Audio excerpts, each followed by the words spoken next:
I've lived in the same neighborhood for almost 40 years. Same street, same cracked pavement, same maple trees that turn blood orange every fall. It's funny, the world changes, but that old street of mine still carries the same gossip, the same kind of judgment that small communities thrive on. And me? Well, I was their favorite target for a long time. It wasn't always like that. When I first moved in, I was full of energy. My wife and I had just bought the small house at the end of the cul-de-sac. Nothing fancy, but it was ours.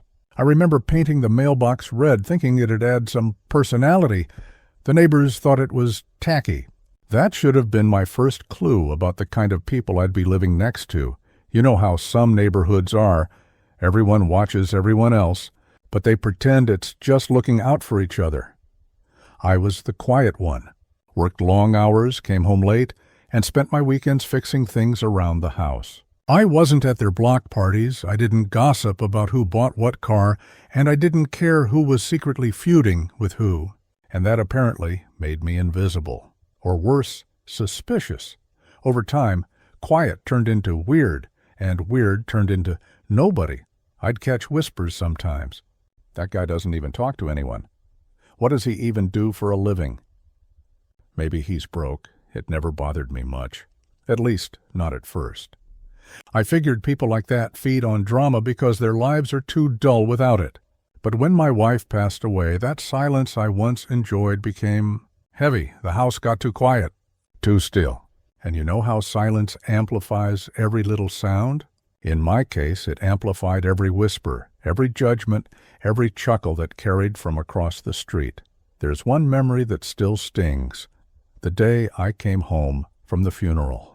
The neighbors were all gathered across the street pretending not to stare. One of them, a guy named Brian, called out, "Hey man, sorry for your loss." I nodded. And then, as I walked inside, I heard him mutter, "Guess that house will be on sale soon." They laughed. I shut the door behind me and promised myself I'd remember that. For a while, I let them have their laughs. I kept working quietly, paying my bills, minding my own business. What they didn't know was that I wasn't broke. Far from it. I'd built a small real estate business years before. Bought rundown properties, fixed them, rented them out. Nothing flashy, just consistent, steady growth. I liked flying under the radar. Let people think I was nobody. It gave me space to move without attention. But the real irony, the poetic kind, didn't start until the new family moved in next door. Their names were Steve and Megan, early 40s, loud and overly proud of everything. Steve was one of those guys who talked too much about his investments, but never mentioned any actual work. Megan was a professional at being judgmental, always looking over the fence, always commenting about how quaint my house was. One morning, I was in my yard trimming the hedges when she walked over with that tight smile people wear when they're about to insult you politely. "You know," she said, "you should really update your siding. It brings the value of the whole block down." I looked at her and said, "Thanks for your concern. I'll keep that in mind," she nodded, as if she'd just done me a favor, and strutted off in her yoga pants like she'd just saved the neighborhood. You ever meet people who think kindness is a transaction? Like they'll pretend to care only if it benefits them somehow. That was Megan and Steve. They'd invite everyone on the street to barbecues except me. But that was fine. I had my peace, my quiet, and my plans. See, Steve had dreams of becoming a property developer. I overheard him bragging once during one of his parties. "We're closing on a big loan next month. I'm going to flip 3 houses in a year."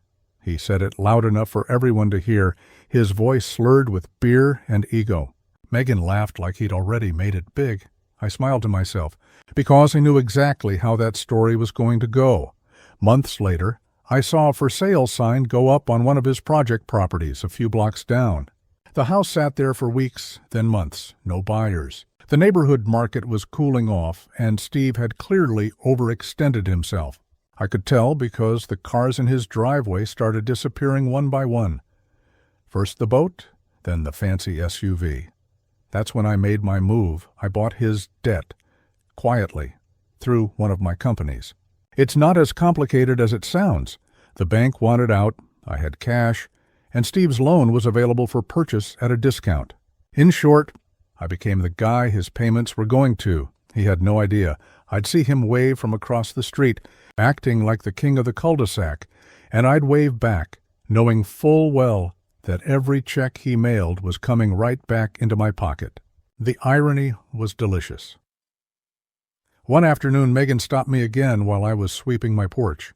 "You know," she said, "Steve's thinking about renovating your place one day. Maybe when you're ready to sell, we can make an offer." I chuckled. "Is that so?" "Yeah," she smiled. "It would make a great rental property, something small and manageable."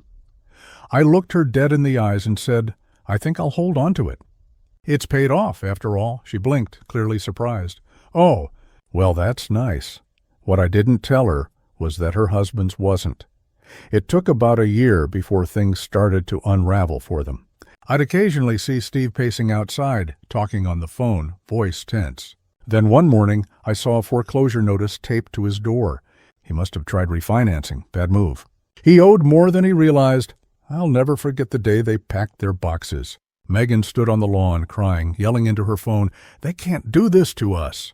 Steve kicked the mailbox in frustration, and I just stood by my window, watching quietly. When they finally drove away, I walked over and pulled the notice off the door. My name was printed clearly across the bottom, the new owner of the mortgage, and therefore of their home.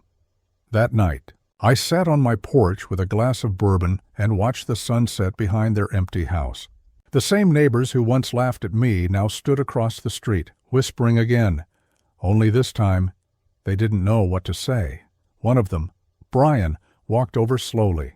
"Hey," he said awkwardly, "I heard what happened to Steve. Tough break." "Yeah," I said, sipping my drink. "Life has a funny way of balancing things out." He nodded, hesitating. "You, bought that place?" I smiled. "Something like that." He looked at me for a second, trying to piece it together, then muttered, "Guess you're doing all right, huh?" I didn't answer. I just raised my glass slightly and looked back at the house that once represented everything they thought I wasn't. Success, pride, status. Now it was mine, and for the first time in a long while, I didn't feel invisible anymore. But, you know what's interesting? Even after all that, after the poetic justice, the quiet revenge, the satisfaction, I didn't feel the kind of happiness I expected. I thought watching them lose what they mocked me for would feel glorious. But it didn't. It just felt quiet. Maybe because revenge doesn't fill the spaces that loneliness leaves behind. Still, I slept better that night than I had in years. I thought that would be the end of it. But life always has a second act waiting in the wings. A few months later, I found a letter in my mailbox. No return address. Just a plain white envelope with my name written in neat handwriting. Inside was a note that read, "You win, but you don't know the whole story." And that's where everything started to twist again. That letter sat on my kitchen table for hours. I must have read those words 100 times. "You win, but you don't know the whole story." I had no idea who sent it. No signature, no clue. Just that one line that kept echoing in my head like a half-remembered song. You know that feeling when your gut tells you something isn't done yet, that life still has one more curveball to throw? That was exactly it. That night I barely slept. My mind kept wandering back to Steve and Megan. Were they behind it? Was it some guilt trip?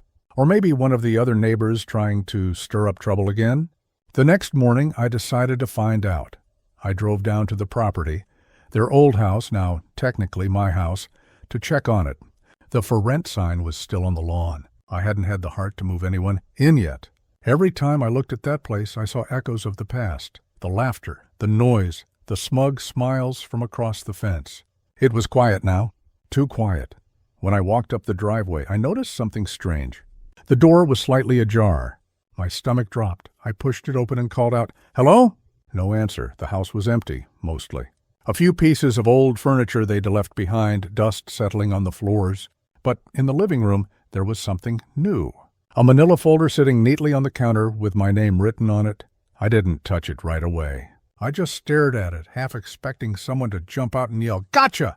But after a few minutes, curiosity got the better of me. Inside were copies of mortgage documents, the same ones I'd signed when I bought their debt. Except these had annotations in the margins, little scribbles like, "He didn't know," and "She never told him." There was also a single photo. Steve and Megan standing in front of that same house. But behind them was a woman I didn't recognize. Older, maybe in her late 60s, with tired eyes and a kind smile. On the back of the photo, in faint pencil, were the words, "She was the reason." Now, I've had a lot of weird things happen in my life, but this one got under my skin. I went home and poured myself a drink, just staring at that photo. Who was she? What did the reason mean? The next day I went down to the county records office. I told the clerk I wanted to see the property's file history, ownership transfers, mortgage assignments, everything. She looked bored out of her mind until she saw how far back the file went.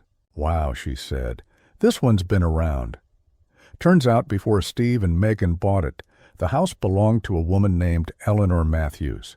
She'd lived there for almost 30 years before selling to them. The sale price was low, suspiciously low, practically a giveaway, and then something clicked. I remembered Megan once bragging, "Steve helped this sweet old lady sell her place before she went into assisted living. Such a good guy. Sure, I dug deeper." Eleanor didn't have any family, no kids, no next of kin listed, just a note that the sale had been processed off-market, meaning it was never publicly listed. That usually means someone took advantage of someone else. I left the office with a pit in my stomach. Maybe Steve wasn't just some loud-mouthed investor. Maybe he was the kind of guy who preyed on people like Eleanor, lonely, aging, and desperate to trust somebody. That night I sat on my porch again, bourbon in hand, thinking about it all. The way they laughed at me. The way they treated everyone like pawns in their little social game. And now this letter, this folder, it felt like someone wanted me to see who they really were. But who sent it? The following week I got my answer, a knock on the door, soft, hesitant. When I opened it, there she was. The woman from the photo. Eleanor. She looked older now, fragile even. But those same tired eyes stared back at me, full of something between sadness and gratitude. "Are you—" She started, her voice trembling. "Yes," I said. "I'm the one who owns the house now." She nodded slowly. "I know. I wanted to thank you." "For what?" I asked. "For taking it back from them," she said. "They stole it from me." We sat on the porch together, and she told me everything. A few years back, after her husband passed, she'd fallen behind on her taxes. Steve had come around pretending to help. He offered to buy the house temporarily, said he'd let her stay until she got back on her feet. She trusted him, signed whatever he put in front of her. Within weeks, he'd kicked her out. He said it was just business, she whispered. "But it was my home," her voice cracked, and she looked at me with watery eyes. I thought I'd die before seeing it in the right hands again. I sat there, stunned. For all the satisfaction I'd felt watching Steve's world crumble, I hadn't realized I was also correcting something bigger, something that went deeper than my own pride. Before she left, Eleanor pulled something from her purse, a small brass key. "It's for the attic," she said. "There's something up there that belongs to you now, too." The next morning, I drove back to the house. The key fit perfectly into the attic door. Inside, covered in dust and cobwebs, was an old box. Inside it were newspaper clippings, handwritten notes, and photos, all from when the neighborhood was being built decades ago. And right there, taped to the inside lid of the box, was a faded map of the entire block. Lot numbers, names of original owners, everything. And on the bottom corner, next to my property, a note in red ink. "Trust the quiet ones. They build roots." I don't know why, but those words hit me like a punch. Maybe because for years I'd been made to feel like being quiet, being private, made me less than. But now seeing that, it felt like validation. Like the universe whispering, "See? You were right to stay true to yourself." When I walked back outside, the morning light hit the street just right. Kids were biking past, a couple walking their dog, the smell of fresh coffee from someone's porch. Life had gone on just like it always does, but something inside me had shifted. I realized that what mattered wasn't proving people wrong. It was remembering who I was before their opinions got in my head. Later that week, I decided to fix up Eleanor's old place, not to rent it, not to flip it, but to restore it, the way she remembered it. I even found her an apartment nearby, paid for the first year quietly, under one of my company names. Sometimes I visit her. We sit in her small garden, drink tea, and talk about the past. She says she's at peace now, knowing her home is safe. As for the neighborhood, they still whisper. They still wonder. But now when I walk down that street, people wave. They greet me with a bit more respect, or maybe guilt. Doesn't matter either way, because I know who I am. And every time I pass by that old house with the red mailbox, freshly painted again, by the way, I can't help but smile. They thought I was a nobody. But sometimes it's the quiet ones who own the ground everyone else stands on. A few months after that day on the porch, life settled into a rhythm again. Quiet mornings, hot coffee, long walks past the same houses that used to make me grit my teeth. It's funny, the things that once felt unbearable slowly became just background noise. Eleanor called me every now and then. Sometimes she'd talk about her husband, sometimes about the old garden she missed tending to. She had a way of making even small things sound like stories worth remembering. I like that. Then, one morning, I got a call from the assisted living home where she stayed. The nurse's voice was soft, gentle, the kind of voice people use when they're trying not to make bad news sound worse. "Mr. Carter," she said, "Eleanor passed away last night in her sleep." I sat there for a long time, staring at the wall. The house felt too quiet, like even the air didn't know what to do with itself. She was gone. Just like that. The nurse said Eleanor had left something for me, a small envelope, sealed, with my name written in her careful handwriting. When I opened it, there was a note and a small brass key. The note said, "You once gave me back something I thought I'd lost forever. Now it's my turn. Go to the attic behind the beams. You'll find what should have always stayed with the house. Thank you for remembering what others forgot." That afternoon I drove straight to the old house. The sky was overcast, the kind of gray that makes everything look like an old photograph. I unlocked the door and stepped inside. The air smelled faintly of sawdust and paint, like life was trying to start over. I went up to the attic. The dust danced in the light from the small window. I looked behind the beams like she said. There, tucked into the wood, was a metal box wrapped in an old cloth. Inside were stacks of letters, yellowed with age. They were written between Eleanor and her husband. Love letters, small notes about their days, plans they'd made for the house, sketches of the garden. But there was something else, too, a smaller envelope marked "Final Papers." Inside that one was a deed transfer. My name on it. I didn't understand at first. I already owned the property. But as I looked closer, I realized it wasn't just for the house. It was for the entire adjoining lot. The small patch of land next to it, one Steve had tried to buy from her years ago. She'd kept it in her name all along. And now she'd left it to me. There was also another note. Just a few lines. "I never told anyone, but your father used to help me with this garden when we were young. He planted the first rose bush by that fence. Maybe that's why you felt connected to this place. Maybe we both came full circle. That stopped me cold. All those years, the distance, the pride, the mistakes. And somehow, life had tied it all together behind my back. My father had known this woman, cared about the same land I had unknowingly fought for decades later. I don't know what you call that. Fate, coincidence, or just life's strange symmetry. But standing there in that attic, holding her letter, I felt something settle deep inside me. Peace. That weekend, I visited the house again, brought a small bag of tools, and went out to the backyard. The roses had long since wilted, the soil dry and stubborn. I spent the entire day working on that patch, trimming, watering, planting new buds. The neighbors watched from their porches, pretending not to. By the time I was done, the sun was setting. The sky turned gold and soft pink. I sat on the old bench Eleanor's husband had built, wiping the dirt off my hands, and just breathed. It's strange how time rearranges things. Once, this street was full of people who thought success was noise, big cars, big houses, bigger egos. But the real power, I realized, had always been in silence, in patience, in letting time do the talking for you.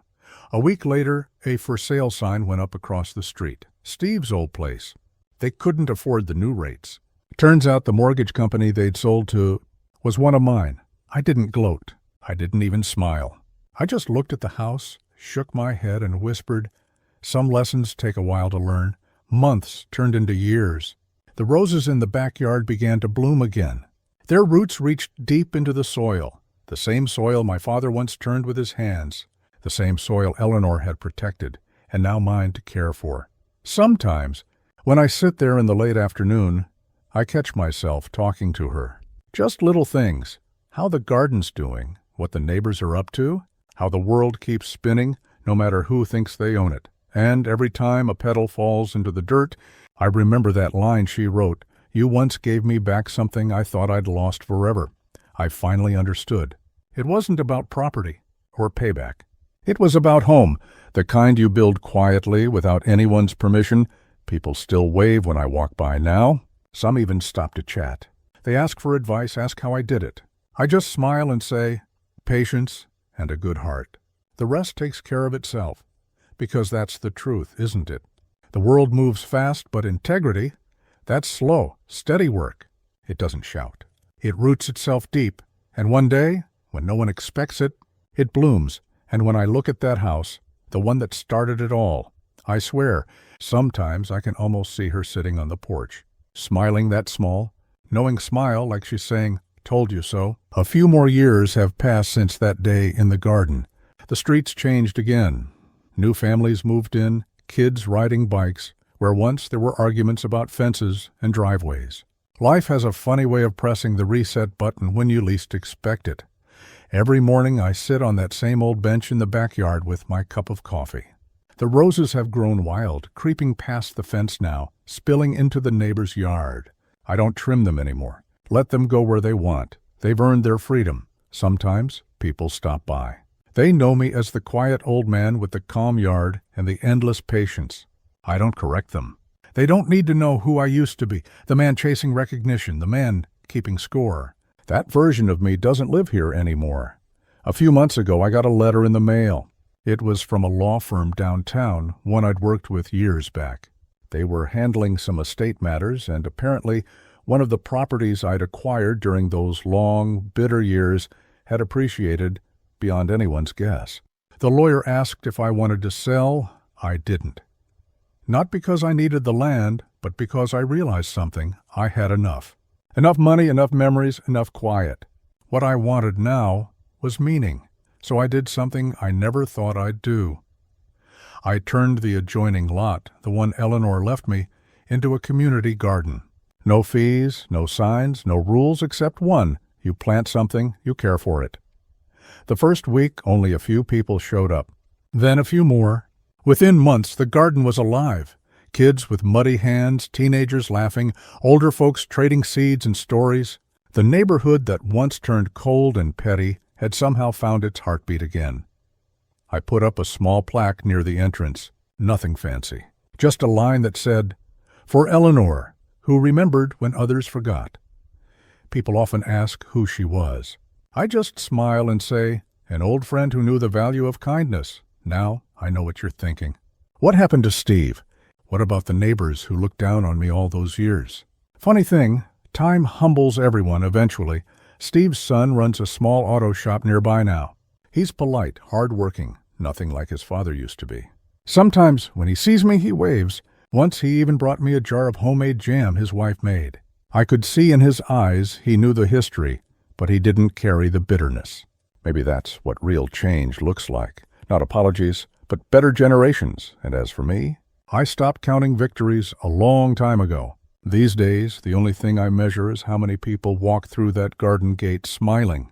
That's more than enough. I'll tell you something that might sound strange.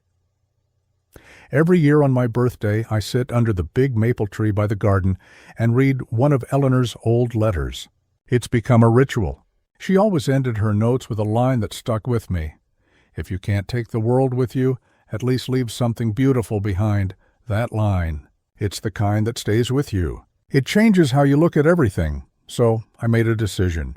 I rewrote my will, not for revenge this time, not to prove a point. I left the garden and the house to the city, under one condition, that it always remain open to the public, free of charge, for as long as the land exists. The lawyer looked at me like I was crazy. You're giving it away? He asked. I smiled. No, I said, I'm giving it back, because that's what life really is, isn't it? One long cycle of giving back what we once fought to keep. We chase what we think matters. Money, recognition, control, only to realize that peace was sitting quietly on the other side the whole time. Sometimes at dusk, when the sky turns that deep gold, I swear I can hear the laughter from the garden drifting through the air. Kids running, people talking softly, the world forgetting for just a moment how heavy it can be. I close my eyes and listen. There's a peace that comes when you stop needing to win. When you realize that the best kind of success doesn't have an audience, doesn't make noise. It just grows, like those roses, wild and unstoppable, crossing fences without permission. That's how I want to be remembered. Not for the house I built or the paper that bore my name, but for the soil I tended, the one that outlived the noise. And if someday someone passes this garden and wonders who started it, I hope they don't even remember my name. I hope they just sit down, take a breath, and feel what I felt when I finally let go. Quiet pride, deep roots, and the sweet, forgiving smell of roses, because that's how stories like mine should end. Not with noise, but with peace,